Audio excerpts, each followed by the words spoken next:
Prosím ťa, poraď mi. Ježiš, zas tento. Ja viem, že ty si taký kľudný človek a že ako to robíš, lebo teraz mi zase šéfová niečo povedala a ja už neviem, ja ju už roztrhám. Už mi ide strašne na nervy, počúvaj, poraď mi niečo. Vieš čo, ja berem ashwagandu. Ashwa čo? No ashwagandu. Je vedecky dokázané, že znižuje hladinu kortizolu, čiže zvládaš lepšie stresové situácie a to není všetko, taktiež pomáha lepšie spať a zlepšuje tvoj výkon a zvyšuje energiu počas dňa.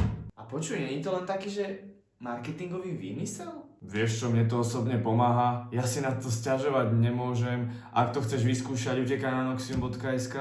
No ako vyskúšal by som to, len dneska je všetko také drahé, reku, či by si mi nedal takú maličkú zľavičku voľakú. Lasocka 20 je zľavý kód a už padaj robiť. Asi vieš, aké sme si dali predsavzatia, takže treba makať. Ježiš, ďakujem ti moc, lebo mňa tu raz porazíš, ak poznáš šéfov, že? Jaj, dobre. Díky kámo, ďakujem ti. Jaj, za chvíľku sa ma budú ľudia pýtať, že ako na dobrý spánok.